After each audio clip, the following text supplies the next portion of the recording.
I started wholesaling real estate, and I got in the room, and it was these people talking about doing 6 figures a month. I never heard of no shit like that. Thanks. That's when I knew, like, can't keep having Section 8 conversations and thinking I'm gonna make $1 million.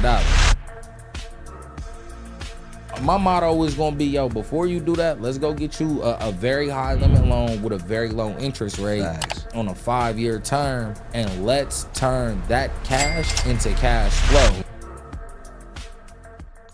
What do you think the importance is of changing your environment as an entrepreneur as you're looking to level up? For me, I think it's one of the biggest things. So it's like, if you've never been exposed to something, you don't know what you can really do. So growing up, it was like looking up to people in the streets. You feel me? And seeing them doing 10,000, 20,000. So when I started my entrepreneur journey, I started wholesaling real estate, and I got in the room, and it was these people talking about doing 6 figures a month. I never heard of no shit like that. Thanks. That's when I knew, like, I can't keep having Section 8 conversations and thinking I'm gonna make $1 million.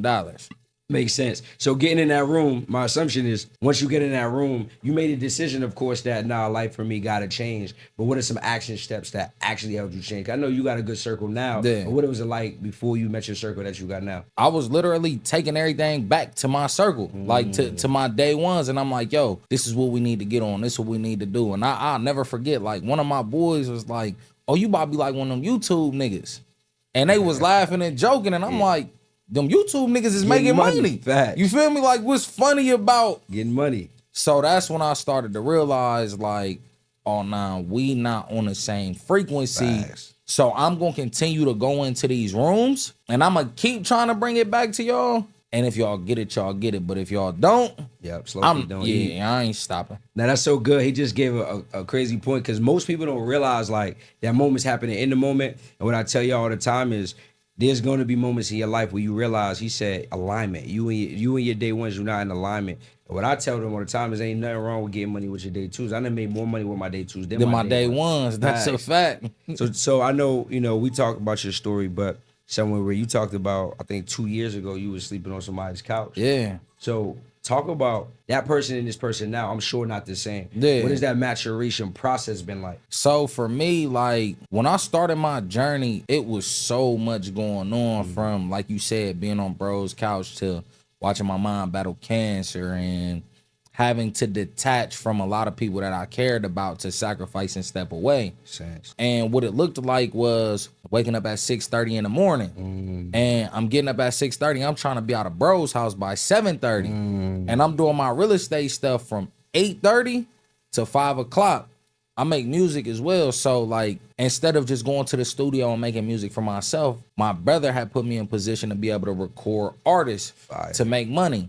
So I will be recording people from 5 to 11 to where I can make $200 to $300 a day. Makes sense. And then when I get back to bro's house, I'm dog tired, right? So I'm like, yo, bro, I know y'all in here playing the game. Can I unfold my bed?